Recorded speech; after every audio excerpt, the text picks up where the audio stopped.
Pemirsa, akibat tersangkut kabel listrik, sebuah bus pariwisata terbakar di Medan, Sumatera Utara. Peristiwa tersebut menyebabkan warga di sekitar lokasi panik.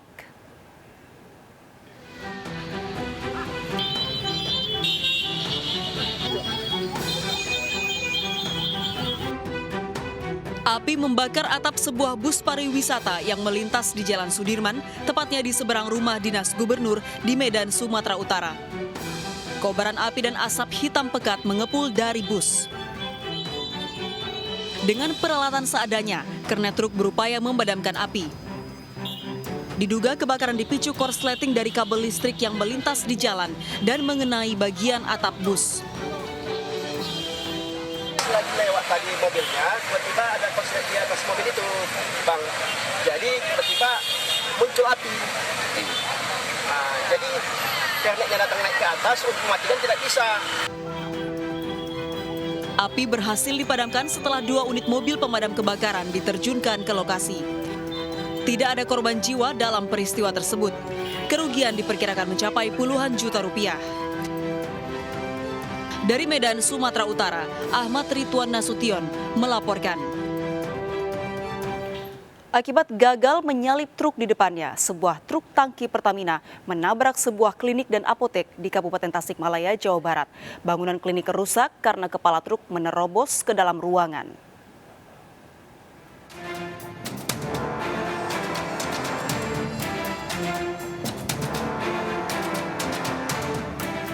Sebuah truk tangki bermuatan BBM Pertamina menabrak sebuah klinik dan apotek di Kecamatan Manunjaya, Kabupaten Tasikmalaya, Jawa Barat.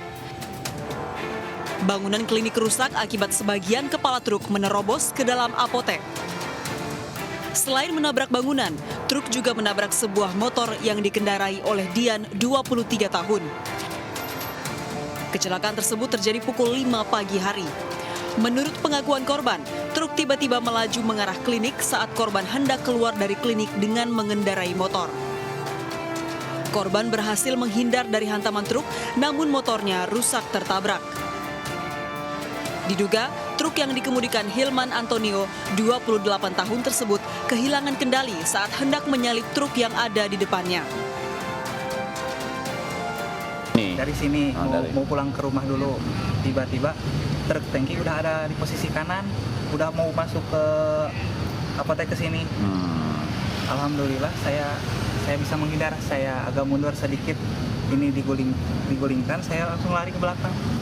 Dan akhirnya hilang kendali, lalu setelah masuk jalur tanah, dia ngambil hilang kendali ke kanan dan akhirnya menabrak apotek klinik.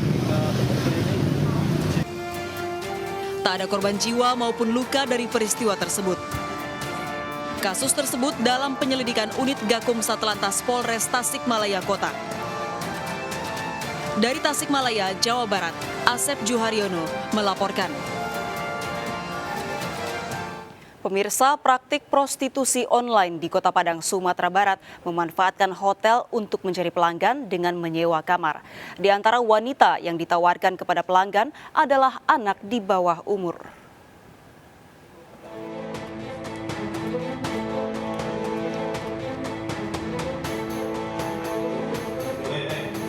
Polisi menangkap seorang pria yang berperan sebagai muncikari prostitusi online di sebuah hotel kawasan Berok Nipah, Kota Padang. Ternyata muncikari ini menginapkan sejumlah wanita dalam kamar hotel yang menunggu pria pelanggannya. Muncikari yang mencari pelanggan ternyata berjumlah 3 orang dan semuanya pria. Para pelaku menggunakan berbagai media sosial menawarkan para wanita yang dijual dengan memasang foto termasuk seorang anak di bawah umur. Para pelaku menyewa kamar di lantai 1 dan 2 hotel. Dari hasil pemeriksaan di kantor polisi, muncikari mendapat bagian Rp200.000 dari tarif kencan Rp400.000. Mereka memang sudah selama 4 hari sudah stay di homestay tersebut dan mereka melakukan transaksinya melalui micet dan melalui WhatsApp. Saat ditemukan di kamar itu apa aja yang ditemukan? mucikarinya beserta korban yang dijadikan untuk melayani tamunya tersebut. Selain mengamankan 3 muncikari dan wanita yang dijual, polisi juga mengamankan pria yang telah membayar kencan di hotel. Ketiga muncikari terancam hukuman 5 tahun penjara dijerat Undang-Undang Pemberantasan Tindak Pidana Perdagangan Orang dan Perlindungan Anak. Dari Kota Padang, Sumatera Barat, Budi Sunandar melaporkan. Sementara itu, sejumlah pelajar di bawah umur lebih dari 1 tahun dijual para mucikari untuk melayani kencan berbayar di Hotel Kota Batam, Kepulauan Riau. Para korban mendapat bayaran Rp250.000.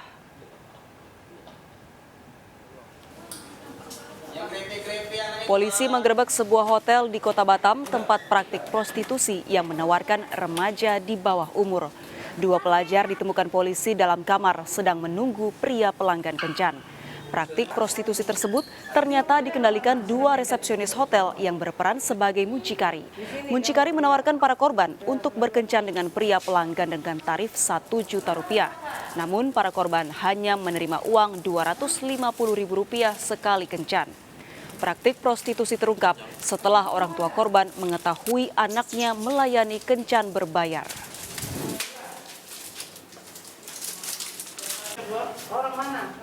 Seorang suami membunuh adik iparnya di Indramayu, Jawa Barat.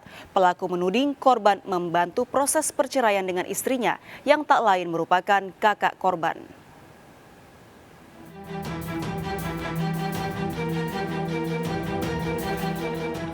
Sejumlah kerabat dan tetangga mendatangi rumah S, pria 45 tahun korban penganiayaan dengan senjata tajam hingga tewas di kawasan Pauman, Indramayu, Jawa Barat. Korban tewas setelah dihabisi kakak iparnya T, 45 tahun. Usai kejadian, polisi yang datang melakukan olah tempat kejadian perkara. Peristiwa berawal saat korban dalam perjalanan pulang dari rumah kerabatnya pada dini hari. Korban berboncengan motor dengan kakaknya yang merupakan istri pelaku. Sebelum tiba di rumah, korban didatangi pelaku di samping rumahnya. Pelaku langsung menghunuskan senjata tajam hingga korban terjatuh dan bersimbah darah. Korban sempat dibawa ke RSUD Indramayu namun tak tertolong. Usai kejadian, pelaku ditangkap warga. Ada dan menghampiri korban. Korban berusaha menghindar namun dikejar oleh pelaku dan langsung dibacok. Untuk motifnya sementara itu? Untuk motif masih kita dalami karena pelaku masih dalam proses pemeriksaan. Sebelumnya pelaku digugat cerai istrinya. Korban diduga ikut membantu perceraian tersebut. Barang bukti sebilah golok disita. Kasusnya dalam penyelidikan. Dari Indramayu, Jawa Barat, Iskandar melaporkan. Sebuah kantor desa di Takalar, Sulawesi Selatan diserang dan dirusak orang tak dikenal menggunakan batu dan kayu. Akibatnya sejumlah fasilitas di dalam dan bagian depan kantor desa rusak.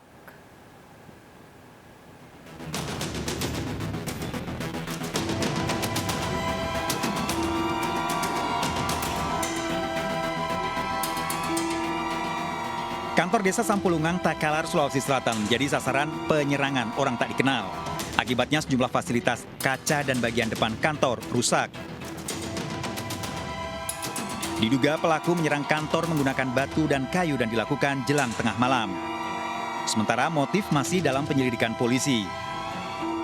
Diduga perusakan merupakan buntut protes salah satu kelompok massa pendukung bakal calon kepala desa yang tidak lolos menjadi calon kepala desa.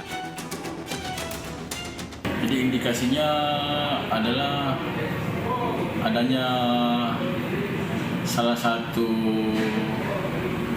atau pendukungnya mereka calon kepala desanya nggak lolos menjadi calon kepala desa sehingga pelaku ini melakukan perusakan ke kantor desa. Apa saja yang dirusak oleh pelaku? Jadi yang dirusak oleh pelaku itu dia bobol pagar, kemudian masuk dan melempari kantor desa dengan batu sehingga kaca jendela pecah, printer juga dihancurin, lemari juga digeser dan didorong sehingga terjatuh.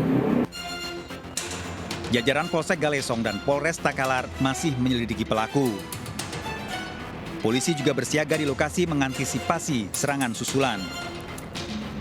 Dari Kabupaten Takalar, Sulawesi Selatan, Bukma melaporkan. Pemirsa, pria yang dibakar dalam mobil di Bengkalis, Riau ternyata dibunuh terlebih dahulu oleh pasangan suami istri yang terbelit utang. Pelaku wanita merekayasa pembunuhan seolah suaminya yang tewas untuk mendapatkan klaim asuransi. Korban dipastikan bukan orang dengan gangguan jiwa.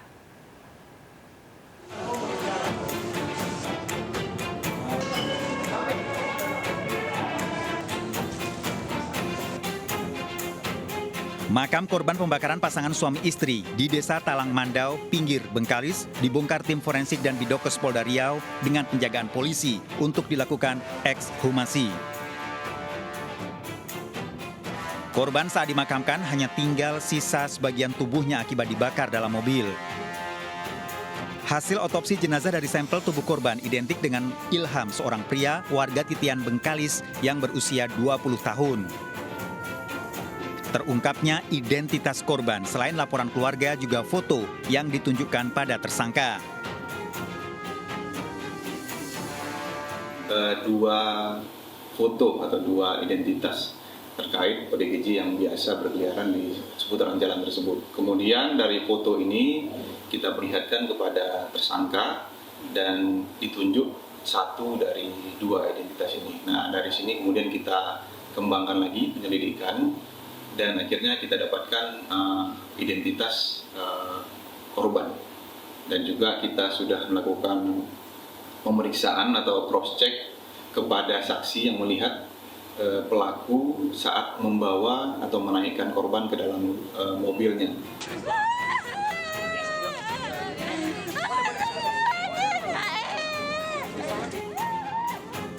Awal terungkapnya pembunuhan Ilham dari laporan seorang warga, Susi, ke kantor polisi bahwa Hendra suaminya tewas dalam kebakaran mobil di wilayah perkebunan kawasan pinggir Bengkalis. Namun sikap Susi yang menolak untuk dilakukan otopsi pada tubuh korban kebakaran membuat polisi curiga. Hingga terungkap rekayasa pembunuhan yang dilakukan Susi. Korban kebakaran ternyata bukan Hendra, namun orang tak dikenal yang dibawa dari jalan. Susi melakukan pembunuhan bersama Hendra untuk mendapatkan uang asuransi 150 juta rupiah. Dari hasil otopsi ternyata korban dibunuh sebelum dimasukkan dalam mobil dan dibakar. Ya, kalau dari hasil otopsi yang sudah kita terima, dijelaskan bahwa korban ini dibunuh dulu sebelum dibakar dan terdapat bekas trauma benda tumpul di bagian kepala dan dada, dan di saluran pernapasannya tidak ditemukan jelaga. Jadi dapat disimpulkan bahwa korban ini sudah meninggal sebelum dibakar. Namun pihak keluarga membantah Ilham sebagai orang dalam gangguan jiwa karena selama ini hanya sering keluar rumah. Keluarga sempat mencari dan melapor ke kantor polisi karena Ilham tidak pulang seperti biasanya. Dari keluarga korban disampaikan bahwa korban ini mengalami keterbelakangan mental. Jadi bukan model gila, tetapi adalah keterbelakangan mental. Jadi dia masih pulang ke rumah, jadi mungkin keluar rumah 1-2 hari kemudian balik lagi. Kedua tersangka pasangan suami istri yang membunuh Ilham berdalih terbelit utang sehingga merencanakan pembunuhan dan melakukan rekayasa. Para tersangka terancam hukuman mati, dijerat pasal pembunuhan berencana dengan barang bukti sisa mobil yang terbakar. Dari Bengkalis, Riau, Dedi Iswandi melaporkan. Seorang pria mencuri laptop dan dompet di sebuah rumah warga di Tanjung Priok, Jakarta Utara. Pelaku memanfaatkan kondisi pintu rumah yang sedang terbuka.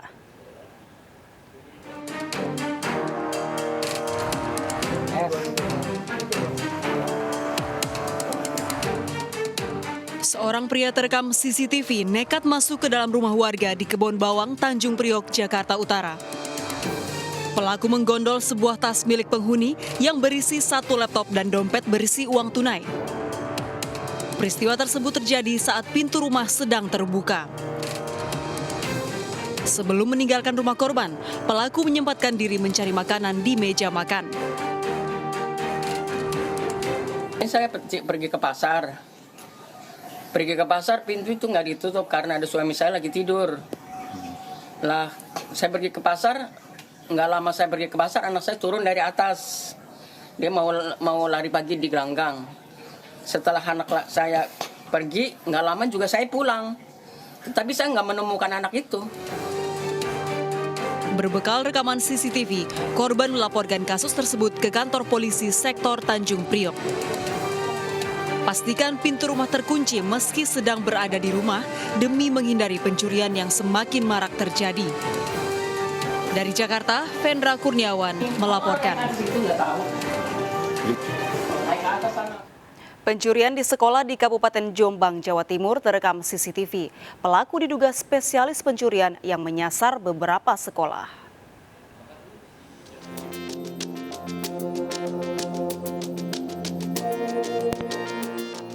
CCTV merekam dua pencuri menggeledah ruang guru SD Negeri Panglungan 2, Wonosalam, Kabupaten Jombang, Jawa Timur. Pelaku masuk dengan cara merusak jendela mencari barang berharga yang ada di dalam ruang guru. Pelaku membuka lemari dan laci meja guru. Pelaku membawa kabur satu proyektor. Hasil olah TKP, kedua pelaku diduga sama dengan pelaku pencurian di sejumlah sekolah lainnya. Dari aksi pencurian sebelumnya, pelaku membawa kabur sejumlah barang elektronik dan uang tunai dengan total kerugian 13 juta rupiah. Kami tahu yang hilang barang yang dimiliki sekolah kami hanya proyektor itu. Berapa unit itu? Hanya satu. Hanya satu saja? Iya, satu saja. Alhamdulillah hanya satu saja. Kalau melihat pelakunya sendiri, Bu pernah melihat atau gimana Bu sebelumnya? Saya tidak pernah melihat sebelumnya orang itu. Para guru berharap polisi dapat segera menangkap pelaku agar peristiwa seperti ini tidak terjadi lagi di sekolah lainnya. Dari Jombang, Jawa Timur, Muhtar Bagus melaporkan. Seorang pria paruh baya terekam CCTV mencuri handphone di salah satu kafe di Medan, Sumatera Utara. Pelaku berpura-pura memesan kopi, lalu menggasak handphone milik karyawan di meja kasir.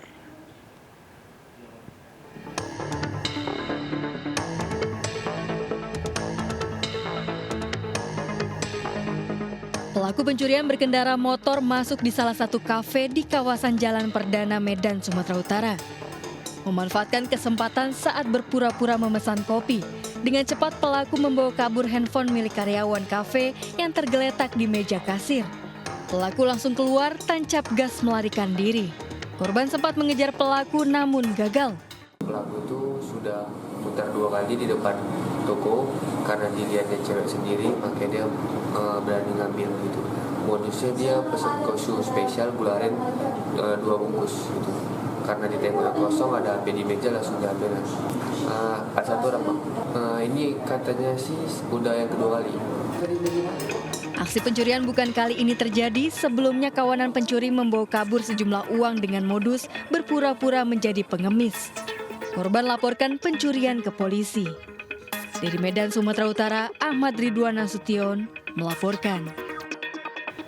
Tempat kos lagi-lagi menjadi sasaran pencurian sepeda motor termasuk di Medan, Sumatera Utara. Modusnya, 2 pelaku menggotong motor incaran yang telah dilengkapi kunci ganda.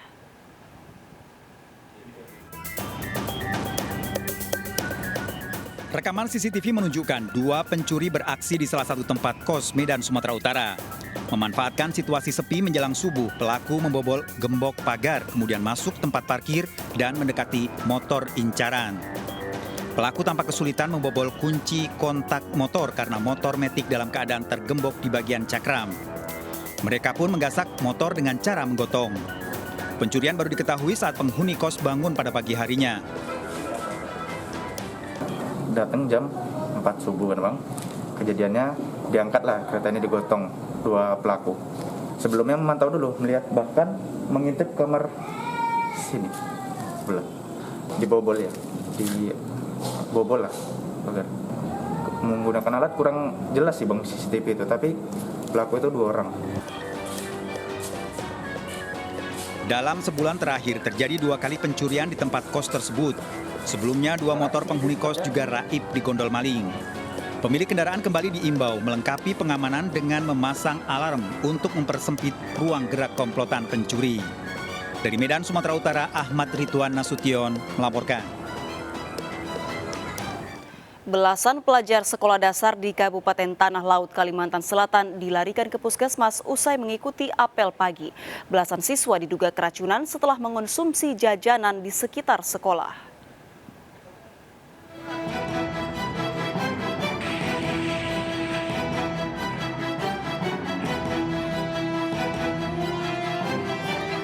Para orang tua murid panik setelah sejumlah siswa SD Negeri Bengkulu 2 Tambang Ulang Kabupaten Tanah Laut, Kalimantan Selatan dilarikan ke puskesmas diduga keracunan usai apel pagi.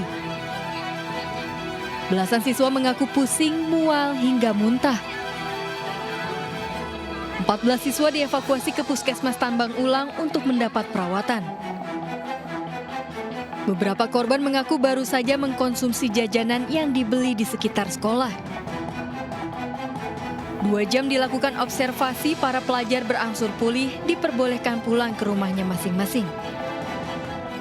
Pada informasinya anak datang dengan keluhan mual-mual, sakit perut, kemudian dengan keluhan mengeluh kepala pusing. Jadi kami tangani, kami berikan obat penghilang rasa sakit, netralisasi asam lambung, dan juga penghilang pusing. Serta kami minta bantuan dari PSC untuk turun langsung ke lapangan. Dalam perjalanannya alhamdulillah kondisi membaik. Untuk mengetahui penyebab pasti pelajar keracunan, Dinas Kesehatan Tanah Laut telah mengambil sampel beberapa jajanan yang dijual di lingkungan sekolah. Dari Kabupaten Tanah Laut, Kalimantan Selatan, Zulkifli Yunus melaporkan. Memeras wisatawan dengan menuduh melakukan tindak asusila, seorang residivis ditangkap di Kota Padang, Sumatera Barat. Selain merampas handphone korban, pelaku juga memeras uang korban Rp2 juta.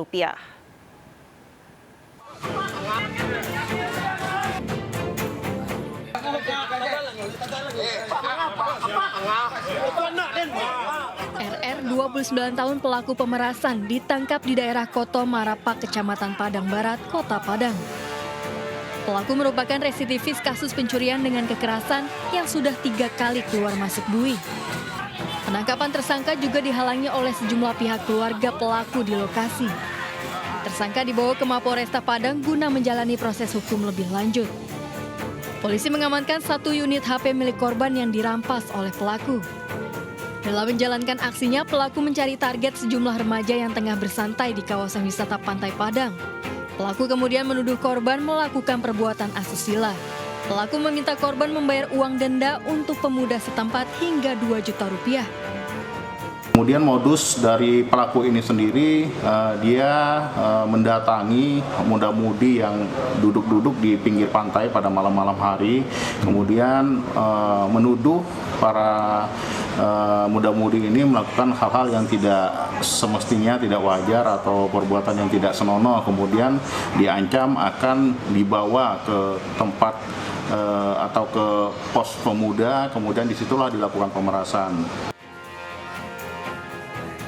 Pelaku terancam maksimal 3 tahun penjara.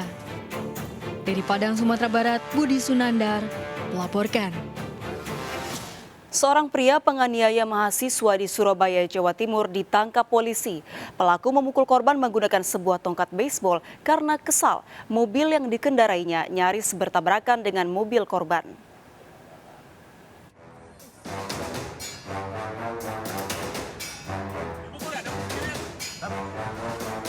Dua pria pengguna jalan di Surabaya, Jawa Timur terlibat cekcok. Seorang di antaranya, WF 37 tahun, menenteng sebuah tongkat beisbol. Dipicu emosi, WF memukul RT 24 tahun, seorang mahasiswa dengan tongkat tersebut. Berbekal video amatir yang direkam rekannya, korban melaporkan kasus tersebut ke polisi. Sempat kabur keluar kota, pelaku ditangkap di gerbang tol Semarang. Diduga pelaku emosi karena mobil yang dikendarainya nyaris bertabrakan dengan mobil korban saat hendak parkir di sebuah minimarket. Motif dari yang bersangkutan melakukan penganiayaan karena ketersinggungan. pada saat parkir mobil hampir bertabrakan sehingga turun dan terjadi cekcok mulut sehingga kemudian karena emosi membawa tongkat bisa dianggap sebagai tongkat baseball. Akibat perbuatannya, pelaku terancam hukuman penjara di atas 5 tahun. Dari Surabaya, Jawa Timur, Sony Hermawan melaporkan. Pemirsa, kami akhiri perjumpaan kita dalam Berita Kriminal Sergap edisi hari ini. Ingat, kejahatan mengintai di sekitar Anda. Selalu waspada, taati protokol kesehatan termasuk memakai masker, jaga kesehatan Anda dan keluarga, dan saksikan terus program kami yang bermigrasi ke siaran TV digital di channel 28.